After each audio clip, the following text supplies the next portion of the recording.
안녕하세요. 쌍둥이 손주를 돌보는 할머니예요.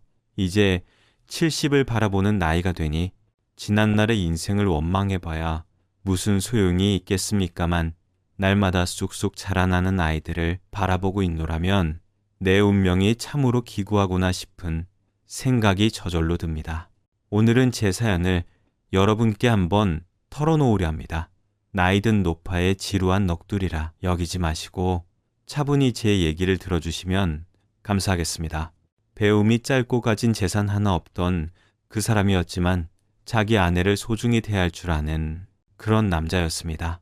작은 시골 마을에서 오라버니 아우하며 지내던 관계가 여보, 당신 부르는 사이가 되어 가정을 꾸리게 된 것은 어쩌면 숙명이었을지 모릅니다. 그 시절엔 대개 얼굴 한두 번 못 보고 중매 결혼을 했는데 저는 그나마 마음 두었던 이와 인연을 맺었으니 그것만으로도 행운이라 여겼죠. 어려서부터 함께 뛰놀던 사이라 그 사람의 착하고 부지런한 성품을 누구보다 잘 알고 있었거든요. 그런 남편과 평생을 함께 사는 것도 괜찮겠다 싶었습니다. 고된 농사일을 하면서도 저한테 역정 한번 내지 않았죠. 살림은 빡빡했지만 그런 남편을 믿고 의지하며 아들 하나 낳고 단란하게 잘 살았네요. 그러나 제 팔자가 그렇게 타고난 건지 모르겠지만 전 그런 소소한 행복조차 길게 누릴 수가 없었습니다. 그때가 우리 애가 기어다니면서 옹알이를 할 때쯤이었습니다. 밭에서 일하던 남편은 논두렁에 쓰러져서는 다시는 눈을 뜨지 못했어요. 누군가 쓰러진 남편을 일찍 발견했더라면 죽지 않고 살아있었을지도 모르지만 저희 부부에겐 그런 작은 기적도 없었네요. 갑자기 남편을 잃고 과부가 돼버린 저는 눈앞이 깜깜했어요. 저 혼자 애를 키우면서 어떻게 먹고 살아야 할지 막막했습니다. 처음에는 마을 사람들이 십시일반 손을 내밀었지만 저 못지않게 팍팍한 살림을 사는 그들의 관심도 잠시뿐이었습니다. 제가 의지할 수 있는 사람은 오직 큰언니뿐이었어요. 몇 년 전 저처럼 형부를 잃고 혼자 살던 큰언니는 저한테는 엄마나 다름없는 존재였습니다. 미국 남자를 만나서 진즉에 미국으로 떠난 둘째 언니를 제외하면 제가 기댈 수 있는 유일한 혈육이었죠. 큰언니는 자신의 처지와 비슷한 제 불행에 진심으로 아파하고 위로해 주었습니다. 경희야, 일을 어쩌면 좋니? 제부가 그렇게 돼버릴 줄 누가 알았겠어. 그래도 힘내야 한다. 경태 키우면서 살려면 마음 단단히 먹고 살아야 해. 언니, 나 이제 어떡해. 아무리 마음을 다 잡아봐도 난 너무 무서워. 경희야, 너무 걱정 마. 언니가 도와줄 테니까 꼭 기운 내야 돼. 큰언니의 도움으로 저는 남편을 잃은 슬픔을 딛고서 꾸역꾸역 살아갈 수 있었죠. 하지만 혼자 외동아들을 키우면서 겪은 고생들을 어떻게 다 열거할 수 있겠습니까? 애를 업고 다니며 남의 집 일을 다니기도 했고 하루 종일 쌀을 이고 다니며 제비새끼 같은 아들 배에 밥을 먹이기도 했습니다. 그래도 제가 버틸 수 있었던 건 큰언니 덕분이었어요. 큰언니가 물심양면으로 도와주지 않았다면 전 혼자서는 버틸 수 없었을 겁니다. 그 덕분에 저는 조금씩 자리 잡을 수 있었고 하나밖에 없는 아들을 공부시키고 대학도 보낼 수 있었네요. 그래도 참 다행인 건 아버지 없이 큰아들이 크게 삐뚤어지지 않고 공부도 곧잘했다는 점이었어요. 더럽게 박복한 인생, 귀한 아들 하나 보며 살았다고 해도 과언이 아니었죠. 남편을 닮아서 성품도 착한 아들은 제게 살가운 말도 자주 해주었습니다. 엄마, 이제 걱정하지 마요.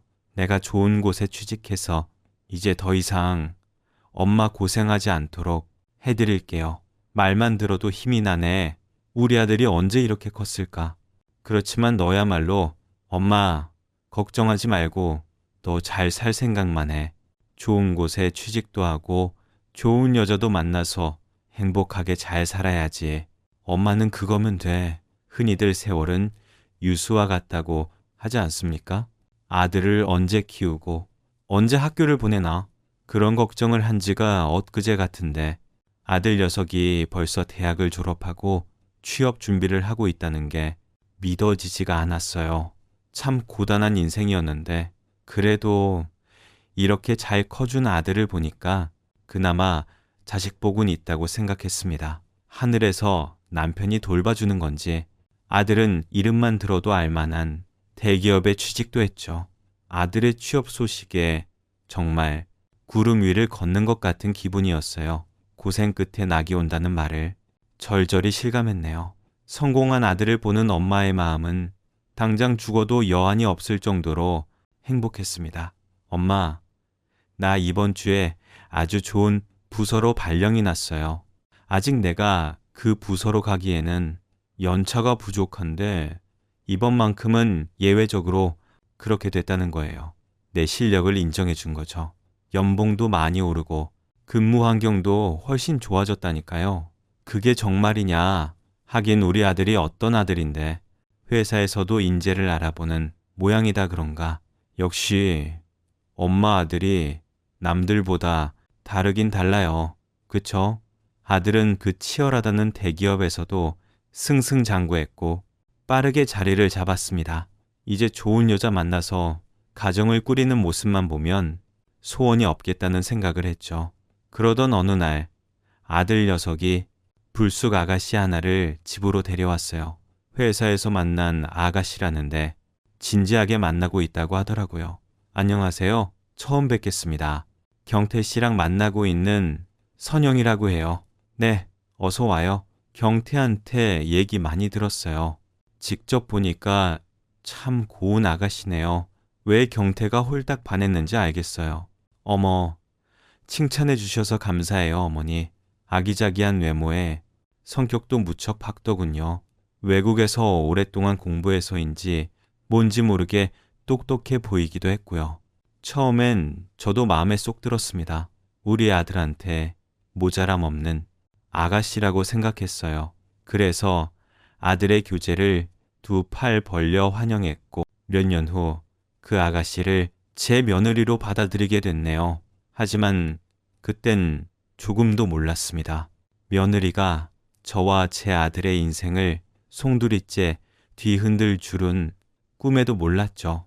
어머니, 왜 자꾸 매주를 직접 쓰시는 거예요?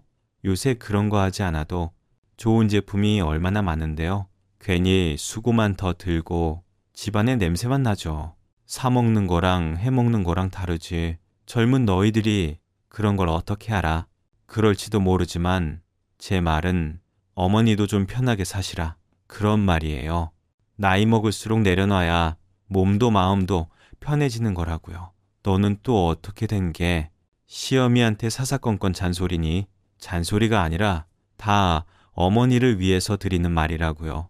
똑똑한 며느리를 둔 탓인지 며느리는 저와 크고 작은 일로 부딪히기 일쑤였습니다. 왜 궁합이 안 맞는다고 하죠. 며느리와 저는 궁합이 안 맞아도 너무 안 맞았어요. 그렇다고 제가 며느리 시집살이를 시키는 것도 아니고 지들 살림을 제 입맛에 맞게 가르치려고 한 것도 아닙니다. 그럼에도 불구하고 잘난 며느리는 말 한마디 지는 법 없이 자기 멋대로 행동하더라고요. 아들 며느리 인생을 제가 관여할 생각은 없었습니다. 저도 너그러운 시어머니가 되고 싶었어요. 하지만 항상 까칠하게 나오는 며느리 때문에 제 속도 속이 아니었죠. 그러다 보니까 고부간의 갈등이 생길 수밖에 없겠더군요. 저와 며느리는 개와 고양이가 만난 것처럼 얼굴을 마주칠 때마다 으르렁대곤 했죠. 그러다 언젠가 아들 내외와 크게 다툰 일도 있었는데요. 안정적인 대기업에 잘 다니던 두 사람이 갑자기 회사를 그만두고 학원을 차리겠다고 통보하더라고요. 그 말도 가슴 철렁한 일인데 그것도 모자라서 저한테 부족한 미천까지 대달라고 하지 뭡니까? 아니, 그게 말이나 되는 얘기니 너희들 대체 무슨 생각으로 창업을 하겠다는 거야. 하나도 아니고 둘씩이나 갑자기 회사를 그만두면 뭐 먹고 살려고 그래. 어머니가 잘 몰라서 그래요. 요즘 같은 세상엔 직장이 다가 아니라고요. 안정적일 수는 있지만 사람이 발전을 하려면 도전은 불가피한 일이에요. 아니, 그래도 그렇지. 갑자기 학원이라니. 그거 가지고 너희 둘이 밥 먹고 살겠냐고. 요새 엄마들 교육열이 얼마나 높은 줄 아세요? 잘만 하면 직장인 연봉쯤은 우습다고요. 그러니까 어머니가 저희 좀 도와주세요. 저희 두 사람 진짜 큰맘 먹고 진행하는 거예요. 어머니가 좀 도와주시면 저희 정말 잘할 수 있다니까요. 당장이라도 성공을 확신한다는 것처럼 큰 소리를 치는 아들 내외가 믿기지 않았습니다. 남들은 들어가지 못해서 안달인 회사를 걷어차버리고 창업이라니 걱정하지 않을 수가 없었네요. 딱 봐도 며느리가 주도해서 벌인 일 같았어요. 워낙 센 님이던 아들이 그런 용기를 냈을 리가 만무했거든요. 며느리는 모자란 창업 자금을 빌려주면 몇 년 내 이자를 붙여서 갚겠다고 하더군요. 결국 전 아들 내외의 거듭된 부탁을 거절하지 못하고 거금 1억 5천을 빌려주게 됐습니다. 겨우 깔고 살던 집 한 채를 처분해서 마련한 돈이었어요. 며느리와 아들은 결국 회사를 그만두고 교육열이 높은 동네에다 학원을 차렸습니다. 하지만 생각대로 잘 되기만 하면 누구나 다 사업에 뛰어들겠죠. 사업이라는 게 만만치 않다는 건 어린애도 아는 사실 아니겠어요. 저에게 자세히 말하진 않았지만 아들 내외가 사업에 어려움을 겪고 있다는 건 기색만 봐도 알 수 있었어요. 요즘 학원은 어때? 원생들은 많이 늘었니? 네, 그냥 그래요. 그럭저럭 견디고 있어요. 벌써 학원 연지가 1년이 다 돼 가잖아. 임대료도 만만치 않을 텐데 그럭저럭이면 어떡하니? 그냥 열심히 하는 수밖에 없죠. 너무 걱정 마세요. 아들은 걱정 말라는 말만 반복하고 잘난 며느리는 바쁘다는 핑계로 코빼기도 안 비치는데 어떻게 걱정이 안 되겠습니까? 아무리 지들 인생이라곤 하지만 부모 마음은 또 그런 게 아니잖아요. 그렇게 사업을 벌인 아들 내외가 빨리 자리를 잡길 기다리고 있는데 아들 녀석이 뜻밖의 소식을 전하더라고요.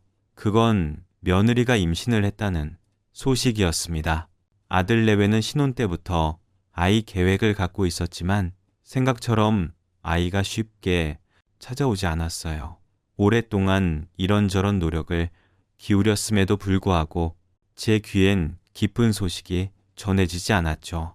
그런데 이번에 드디어 임신을 하게 된 모양이었네요. 아유, 선영아, 소식 들었다. 정말 수고했다. 수고했어. 수고는요, 운이 좋았어요. 원래 의사 선생님이 힘들 것 같단 말씀을 했었는데 그래도 포기하지 않고 노력하니까 이런 날도 오네요, 어머니. 그래, 장하다 장해. 이제 몸 관리 잘하면서 지내야 한다. 혹시 도울 일 있으면 언제든지 얘기하고. 네, 그럴게요, 어머니. 감사해요. 아들이 결혼을 하고 나서 늘 근심만 가득했는데 이제야 한 줄기 빛이 보이는 것 같았습니다. 아들 내외에게 자식이 생기면 책임감도 더해질 거고 더욱 열심히 노력하겠죠.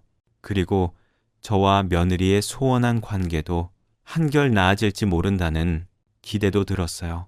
며느리는 10달 동안 아이를 잘 품고 있다가 건강한 쌍둥이 아들 둘을 출산했어요. 하나도 아니고 둘이나 되는 손자를 제게 턱 안겨주니까 정말 세상을 다 얻은 것 같은 기분이 들더라고요. 눈에 넣어도 아프지 않을 어여쁜 손자들을 하루라도 보고 싶지 않은 날이 없었네요. 하지만 며느리는 제가 자주 찾아오는 걸 불편해 하더군요. 아가 나왔다. 너 좋아하는 전복 미역국 좀 끓여주려고. 전복이랑 미역 좀 사왔다. 어머니, 잠깐 얘기 좀 앉아보세요. 왜 그러니? 아까 어머니가 오신다고 해서 제가 말씀은 안 드렸는데 제가 아무리 생각해봐도 해야 할 말은 드려야 될 것 같아서요. 왜, 무슨 말을 하려고 그래? 어머니가 손주 태어나서 보고 싶어 하는 마음을 제가 모르는 건 아니에요. 그런데 이건 정도가 좀 지나치시단 생각 안 드세요? 정도가 지나쳐? 그게 무슨 말이니? 지난주에 오셨으면 됐지. 오늘 또 오시겠다는 신보는 뭐예요? 어머니가 오시면 제가 마음 편히 쉴 수나 있겠어요. 이번 달에 저희 집에 몇 번이나 오신 줄 아세요? 아니, 난 그냥 집안일이나 좀 해주고 애들 얼굴이나 좀 보려고 한 건데 그게 그렇게 불편해? 네, 당연히 불편하죠. 시어머니가 옆에 딱 달라붙어 있는데 불편하지 않은 며느리가 어디 있겠어요? 며느리가 도끼 눈을 뜨고 차갑게 말하는데 정말 속이 상해서 죽겠더라고요. 전 그저 아직 몸을 풀지 못한 며느리도 돕고 아기들 얼굴도 볼 겸 아들 집을 들락날락거렸을 뿐이었는데 이런 푸대접을 받을진 생각도 못했습니다. 며느리의 서술에 서러움이 물밀듯이 밀려오는데요. 그런 마음을 간신히 참고 며느리한테 이렇게 말했죠. 오냐, 알았다. 네가 날 그렇게 불편해하고 있을 줄을 몰랐구나. 알았으니깐 이제 너희 집에 오는 건 자제아마 몸조리 잘하고 애들도 잘 보살피거라. 며느리 집을 나서면서 얼마나 화가 났는지 모르겠습니다. 아무리 요즘 것들이라지만 손주를 보고 싶어하는 시어머니의 마음을 이렇게 무자르듯 잘라버릴 수가 있을까요? 서운한 마음은 끝도 없었지만 그저 속으로 삭히는 수밖에 없었죠. 전 손주들 보고 싶은 마음을 꾹 누르고 아들 집에 발길을 끊어야만 했네요. 그렇게 몇 달쯤 지났을 거예요. 어느 날 아들 내외가 아기들을 데리고 예고도 없이 찾아오더라고요. 어머니, 저희 왔어요. 아니 너희들이 연락도 없이 웬일이니? 웬일은요. 어머님이 손주들 보고 싶어 하실까봐 일부러 왔죠. 뭐 그래. 온 김에 어머니 쓰실 생필품도 챙겨왔으니까 어디 잘 보관해 놓고 쓰세요. 그냥 오지. 뭐하러 이런 걸 사와? 그나저나 어머니 요새 저희 집에 너무 안 오시는 거 아니에요? 혹시 지난번에 제가 드린 말씀 때문에 그러시는 거예요? 뭐? 넌 사람 참 이상하게 만드는구나. 오지 말랄 땐 언제고 이젠 왜 오질 않냐니. 그건 어머님이 하도 정신없이 왔다 갔다 하시니까 조금 자제해달란 말이었지. 제가 언제 발길을 끊으라고 했어요. 어머님이 아예 오질 않으시니까 저도 좀 서운하잖아요. 그래서 제가 일부러 온 거예요.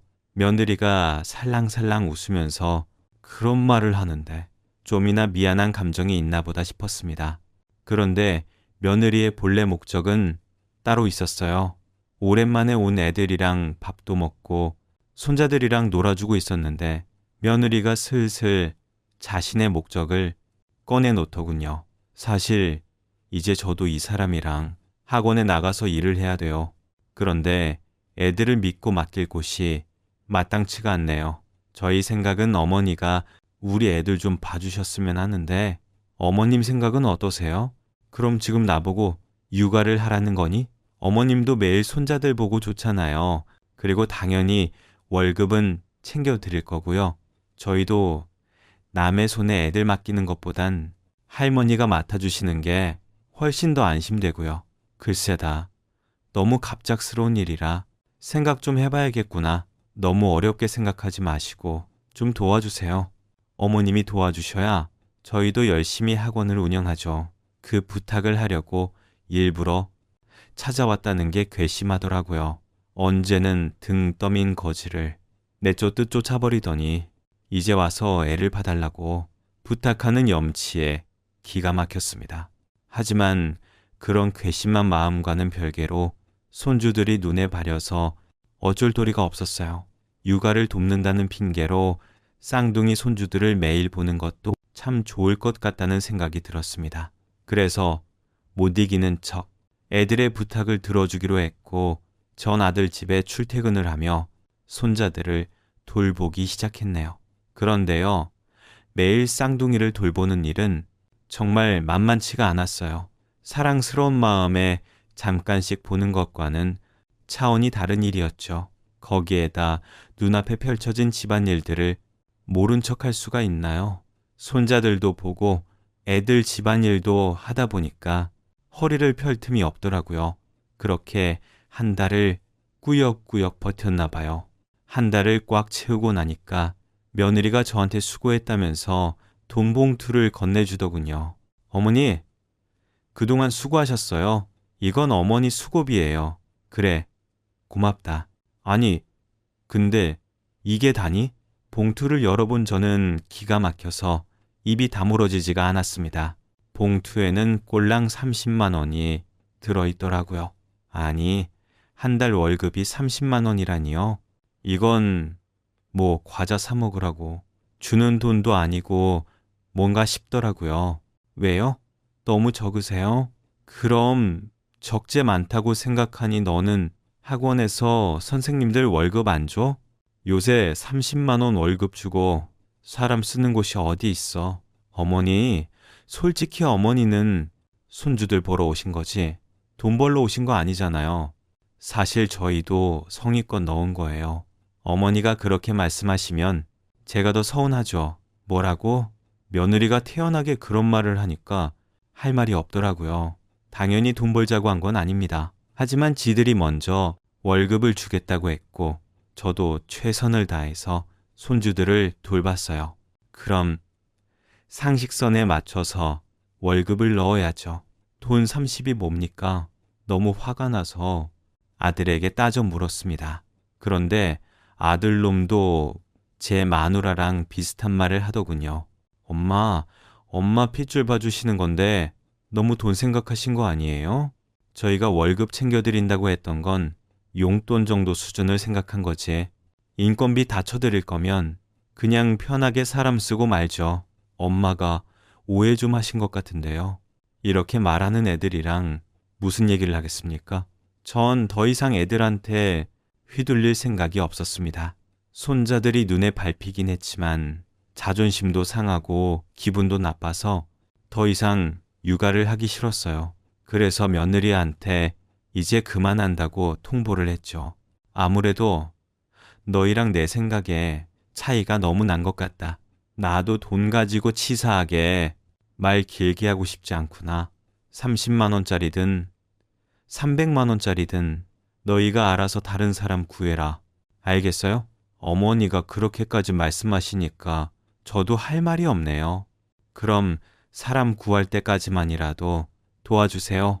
바로 알아볼게요. 며느리는 다른 사람을 구하겠다고 했어요. 제가 하도 단호하게 나오니까 붙잡을 생각도 들지 않았던 모양이에요.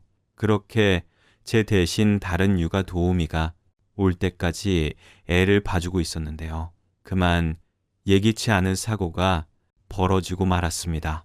애를 봐주다가 잠깐 부엌일을 하고 있었는데 그 사이 애가 소파 위에 기어 올라가다가 떨어진 모양이었어요.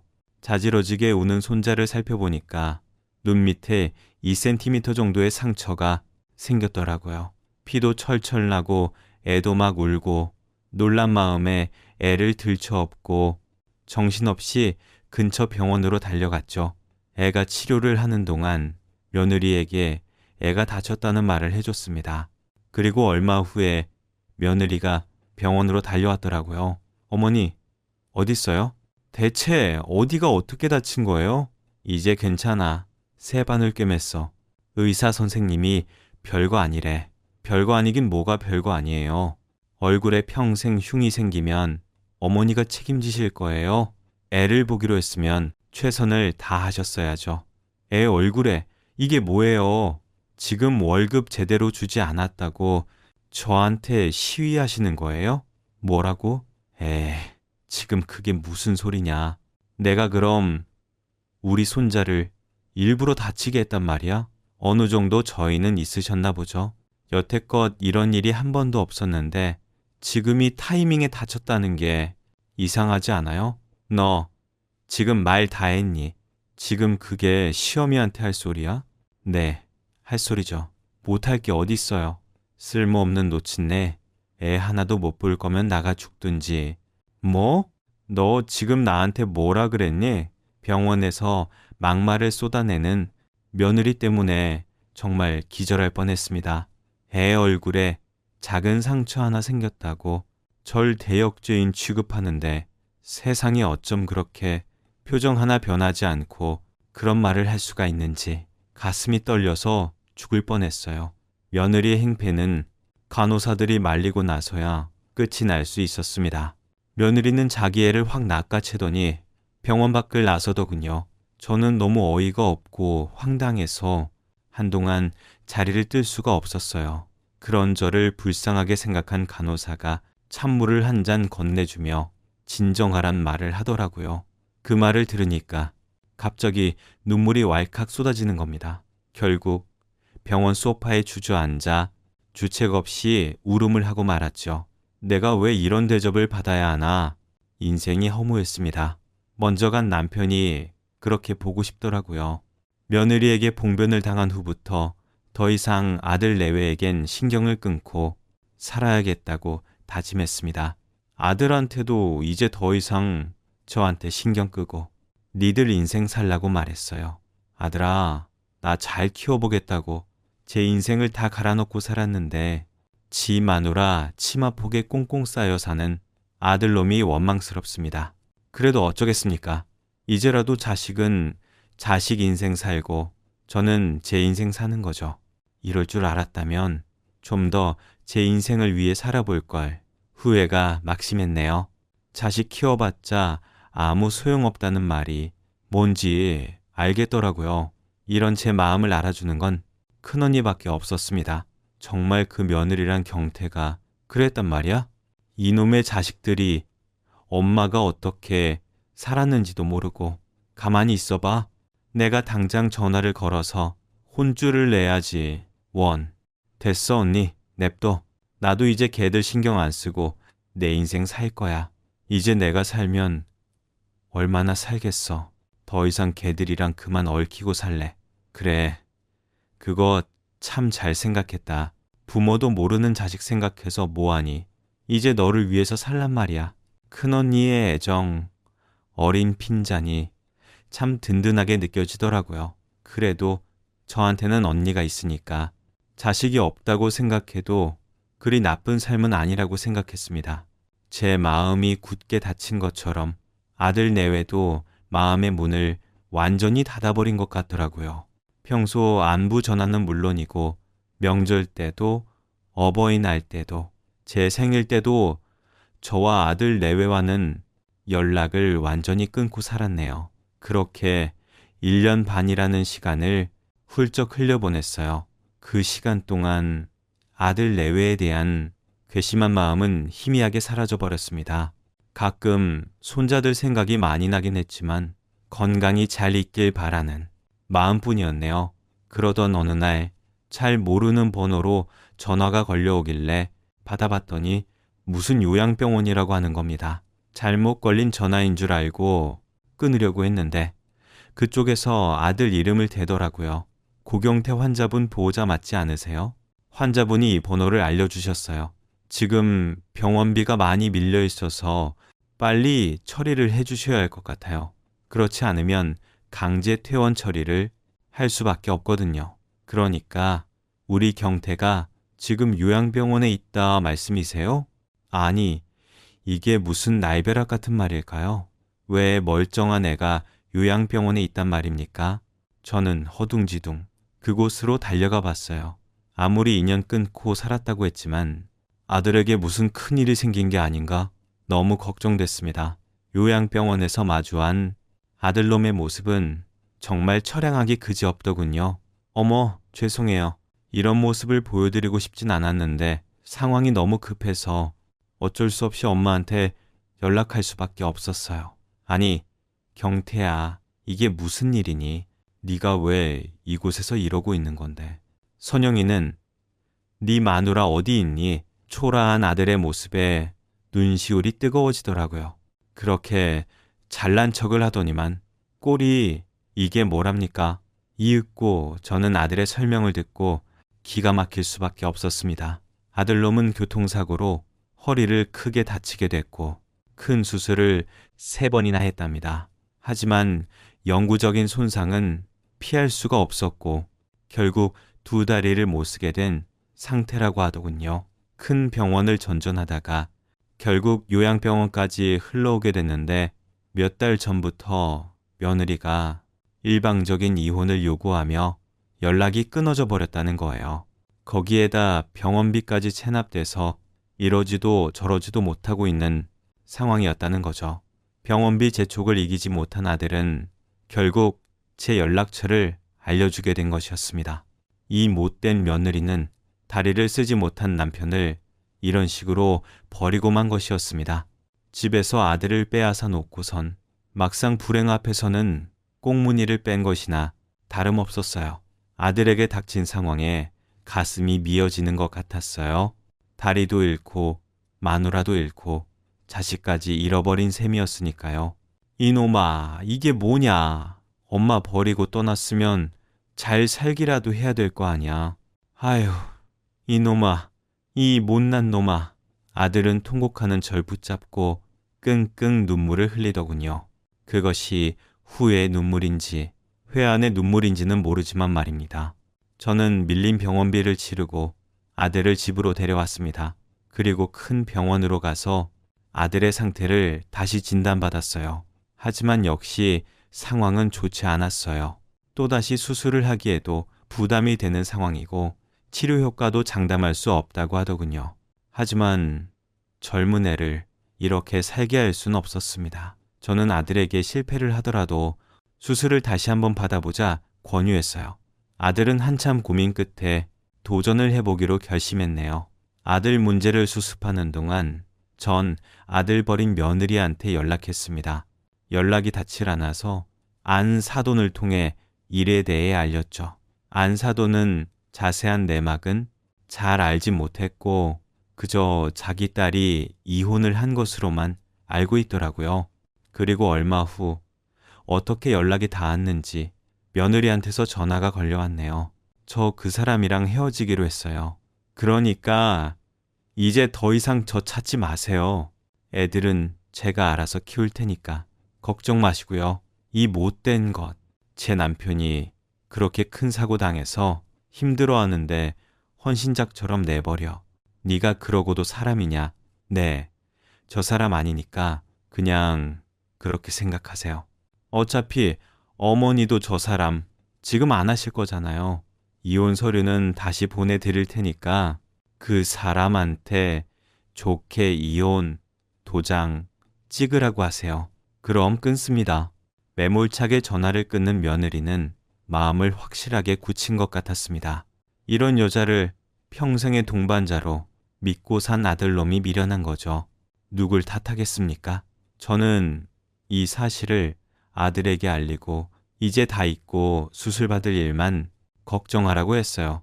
그리고 아들은 가느다란 희망을 걸고 마지막 수술을 받게 됐죠. 그래도 하늘이 아들놈을 저버리진 않았던 모양입니다. 아들의 수술 결과는 예상보다 훨씬 더 좋았어요. 수술을 통해 영구적 장애에서 벗어날 수 있었고 재활을 열심히 받으면 정상적으로 다리를 움직일 수 있다는 희망적인 진단을 받게 됐습니다. 그 소식을 듣고 아들과 저는 얼마나 좋아했는지 모릅니다. 30%도 되지 않는 확률을 뚫고 성공적인 결과를 볼 수 있었으니까요. 지옥 문턱까지 갔다가 돌아온 아들은 정말 미친 사람처럼 재활에 매달렸습니다. 어떻게 해서든 자신의 두 다리로 일어서서 아들들을 만나야겠다는 일념으로 버텼죠. 그리고 재활 1년 만에 아들은 자기 다리로 걸을 수가 있었네요. 그 감격스러운 순간은 겪어본 사람만이 알 수 있을 겁니다. 전 이제 아들이 다 있고 새 출발을 하길 바랐어요. 그런데 말입니다. 사람 운명이 참 얄궂기도 하죠. 뜬금없이 안사돈에게 연락이 왔길래 조심스레 받았는데요. 안사돈이 정말 상상하지도 못한 말을 제게 하더군요. 사돈, 진작 연락을 드렸어야 했는데 제가 경황이 너무 없었습니다. 지난달에 선영이 장례를 치렀어요. 딸애가 저한테 손주들을 맡기고 무슨 사업을 한답시고 외국에 갔는데 몹쓸 병에 걸려서 그만 그렇게 되고 말았습니다. 네? 그게 사실이에요? 그럼 우리 손주들은요? 예, 지금은 제가 데리고 있어요. 하지만 지금 제가 애 둘을 데리고 있을 상황이 뭐 됩니까? 이런 말씀 염치 없지만 사돈이 우리 손주들을 맡아주었으면 했어요. 그래서 이렇게 연락드렸어요. 며느리가 큰 횡액을 당했다는 말을 전 아무 말도 할 수 없었어요. 아들이 겨우 불행을 딛고 재기에 성공할 때쯤 벌어진 일이라서 더욱 그런 생각이 들더군요. 저는 무조건 손자들을 데려와야겠다고 생각했습니다. 애들 아빠도 여기 있었고 저도 손자들을 제 손으로 키워야겠다고 결심했으니까요. 그래서 아들과 함께 손자들을 데리러 안사돈댁으로 향했어요. 안사돈 집에는 며느리 영정사진이 놓여 있더군요. 하지만 이미 딸과 소원해진 안사돈의 표정은 덤덤했습니다. 자기 명이 그것밖에 안 되는데 어쩌겠냐며 한숨을 길게 내쉬고 마시더군요.